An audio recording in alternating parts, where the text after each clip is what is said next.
Hello everyone. आज हम start करते हैं about the modes of asexual reproduction. पहली वाली वीडियो में हम पढ़ के आए हैं about what is the asexual reproduction and what is the sexual reproduction, और किन ऑर्गेनिजम्स के अंदर असेक्सुअल रिप्रोडक्शन होता है और किन ऑर्गेनिजम्स के अंदर सेक्सुअल रिप्रोडक्शन होता है। तो हम पढ़ के आए हैं असेक्सुअल रिप्रोडक्शन जनरली किन के अंदर होता है, लोअर ऑर्गेनिज्म के अंदर होता है। ठीक है, लोअर ऑर्गेनिज्म के अंदर असेक्सुअल रिप्रोडक्शन होता है और जनरली लोअर ऑर्गेनिज्म जो है वो यूनिसेलुलर होते हैं। दो टाइप के ऑर्गेनिज्म होते हैं, एक तो होते हैं यूनिसेलुलर और एक होते हैं आपके multicellular. Clear? Unicellular are those which have only the one cell in their body, जिनके अंदर सिर्फ एक सेल है उनकी बॉडी के अंदर, और multicellular are those which have the multiple amount of cell. तो जनरली जो ये लोअर ऑर्गेनिजम्स होते हैं ये क्या होते हैं, यूनिसेलुलर होते हैं। ठीक है, ओके। नेक्स्ट अब हम देखते हैं अबाउट पहला मोड है पिजन। पिजन मैं थोड़ा कंफ्यूजन क्लियर करने के लिए बता देती हूँ। दो वर्ड होते हैं, एक तो होता है पिजन देखो और एक होता है फ्यूजन। ठीक है, ये आपको पता है फ्यूजन क्या होता है। पिजन का मतलब क्या होता है, ब्रेक यानी कि तोड़ना, टूटना। ठीक है, और फ्यूजन का मतलब आपको पता है क्या होता है, एडिशन, ऐड होना। ठीक है, ये तो कंफ्यूजन क्लियर करने के लिए है क्योंकि इन दोनों वर्ड्स में सिर्फ एक ही वर्ड का मतलब चेंज है, आई और यू, तो इसलिए मैंने जस्ट बताया आपको। लेकिन एक मिनट, ओके, अच्छा, ओके। अब हम देखते हैं फिजन क्या होता है। फिजन यूनिसेलुलर ऑर्गेनिज्म के अंदर मिलता है। ठीक है, यूनिसेलुलर ऑर्गेनिज्म के अंदर मिलता है। इसमें क्या होता है, एक सेल जो है वो स्प्लिट हो जाता है यानी कि टूट जाता है और दो नए ऑर्गेनिज्म बनाता है, यानी कि एक ही ऑर्गेनिज्म टूट के दो ऑर्गेनिज्म बनाएगा। ठीक है, कैसे बनाएगा वो हम आगे देखते हैं। पहला है फिजन जो है वो दो टाइप का होता है, एक तो होता है बाइनरी फिजन और एक होता है मल्टीपल फिजन। हम देखते हैं बाइनरी फिजन क्या होता है। बाई मतलब यहाँ पे वर्ड आया है बाइनरी फिजन। बाई बाई आपको पता है बाई का मतलब तो क्या होता है, टू, यानी कि the body break into two parts. जो बॉडी है जो ऑर्गेनिज्म की बॉडी है वो दो पार्ट में टूट रही है। ठीक है, in binary fission organism splits to form two new organism, यानी कि एक ऑर्गेनिज्म बाइनरी फिजन में एक ऑर्गेनिज्म टूटेगा और दो नए ऑर्गेनिज्म बनाएगा। ठीक है, जैसे अमीबा और पैरामीशियम। क्लियर? अब देखते हैं कैसे। अमीबा का एग्जाम्पल है यहाँ पे, हाँ, डायग्राम के थ्रू मैंने थोड़ा समझाने की कोशिश की है। ये क्या है, अमीबा है। इसके अंदर ये न्यूक्लियस है, व्हाइट आपको दिख रहा है, ये न्यूक्लियस है, और जो ग्रीन डॉटेड दिख रही है that is called the cytoplasm. किसी भी एक चीज मैं बता देती हूँ, एक सेल के अंदर दो चीजें मिलती हैं, एक तो मिलता है उसका न्यूक्लियस, ठीक है, और एक मिलता है उसका साइटोप्लाज्म। इन दोनों को मिला के सेल बनता है। तो ये एक सेल है, यूनिसेलुलर है, as you know very well, मैंने पीछे बताया है। तो इसके अंदर एक तो इसका क्या मिलेगा, न्यूक्लियस, और एक इसका क्या मिल रहा है, साइटोप्लाज्म मिल रहा है।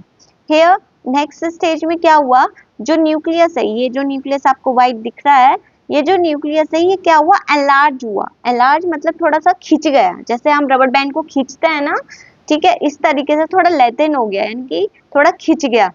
ओके, खींचने के बाद क्या हुआ, जब इस पे स्ट्रेन पड़ा, जो न्यूक्लियस है उस पे स्ट्रेन पड़ा और वो दो में टूट गया। समझ रहे हैं? सेल तो अभी एक ही है, ठीक है, लेकिन उस सेल के अंदर दो न्यूक्लियस हो गए। Nucleus divided into two parts, दो पार्ट में टूट गया। लेकिन सेल तो एक ही है लेकिन न्यूक्लियस दो में टूट गए। अब एक सेल के अंदर दो न्यूक्लियस नहीं रह सकते हैं, तो इसलिए बॉडी को भी अलग अलग होना पड़ेगा।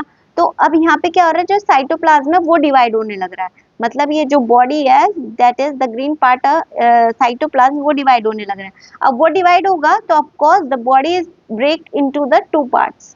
क्लियर? यानी कि one amoeba, one unicellular amoeba break splits into the two daughter cells, ठीक है, two smaller amoebae, यानी कि we can say two daughter cells are formed from one amoeba। ठीक है, clear? Next is multiple fission. इसमें हम देख रहे हैं, अभी हम पढ़ के आए बाइनरी फिजन। बाइनरी फिजन हमने बताया, बाई मतलब यानी कि एक बॉडी किस में टूट रही है, बाई मतलब एक बॉडी किस में टूट रही है, दो में टूट रही है। One organism breaks into to.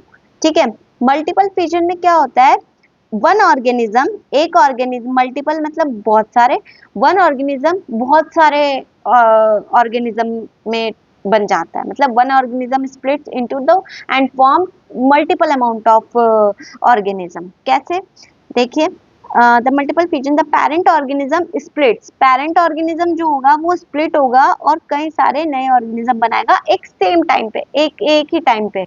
इसका एग्जांपल है प्लाज्मोडियम। क्लियर, देखते हैं। देखिए ये एक सेल है unicellular, as you know very well it is also the unicellular organism. And देखिए ये एक सेल है, मैंने बताया सेल के अंदर क्या क्या मिलता है, न्यूक्लियस मिलता है, साइटोप्लाज्म मिलता है, और इसमें प्लाज्मोडियम के अंदर क्या, उसके बाहर एक सिस्ट भी मिलती है। सिस्ट क्या होती है, सिस्ट होती है आपको एक तरीके से उस सेल को प्रोटेक्शन प्रोवाइड करने के लिए सिस्ट होती है। क्लियर, सिस्ट एक टफ, एक तरीके से कहे ना टफ वॉल लाइक होती है जो सेल को प्रोटेक्शन प्रोवाइड करती है। Clear, protective wall we can say it cyst को। अब नेक्स्ट में क्या हुआ, अब इसमें नेक्स्ट स्टेज में क्या हो रहा है, जो सेल है यानी कि ये एक सेल है ना, ये एक सेल कई सारे सेल में टूट रहा है, many daughter cells produce by multiple fission. एक सेल बहुत सारे में टूट गया, देखिए 1 2 3 4 5 6 7 8, 8 में टूट गया, एक सेल 8 में टूट गया।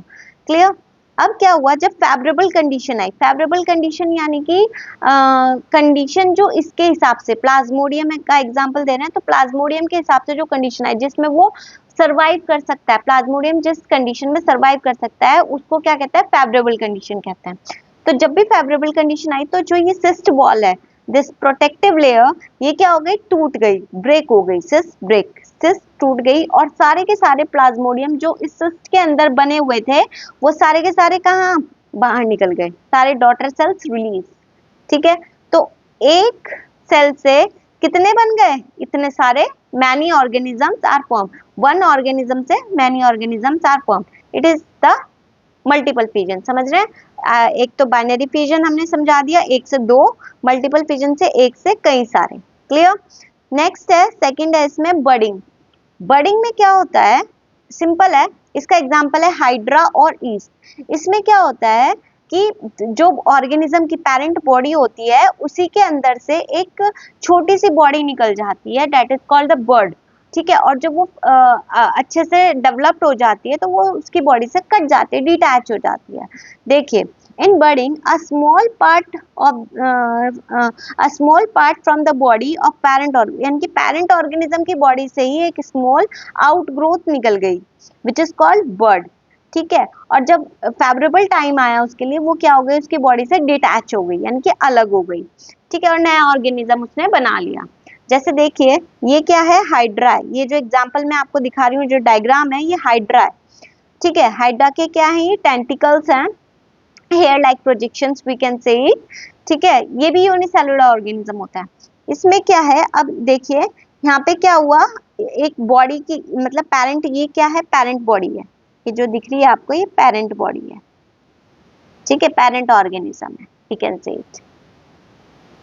तो जो पेरेंट ऑर्गेनिज्म है उसी से एक आउटग्रोथ निकल गई, this is the outgrowth bird forms. ठीक है, फिर वो यहीं के पेरेंट की बॉडी से ही अटैच होकर डेवलप करने लगी। देखिए इसमें भी टेंटिकल्स बन गए, इस आउटग्रोथ में भी टेंटिकल्स बन गए। अब क्या हुआ, जब फेवरेबल कंडीशन आई, फेवरेबल कंडीशन आप समझ रहे हैं, मतलब जो उसके लिए सुटेबल कंडीशन है, यानी कि जिस कंडीशन में वो अच्छे से क्या कर सकता है, सरवाइव कर सकता है। जब फेवरेबल कंडीशन आई तो जो ये बर्ड थी जो पेरेंट की बॉडी से अटैच थी वो उसकी बॉडी से क्या हो गई, डिटैच हो गई, यानी कि अलग हो गई और सेपरेट हो गई और अलग से एक नया ऑर्गेनिज्म बन गया। तो we can say it that is the new hydra separate, और ये पेरेंट वन है। तो पेरेंट से क्या बन गया, एक नया डॉटर बन गया। ठीक है, तो ये यहाँ तक का था इस वीडियो में। नेक्स्ट वीडियो में हम आगे के इसके मोड्स पढ़ेंगे कि आगे क्या क्या होता है इसमें।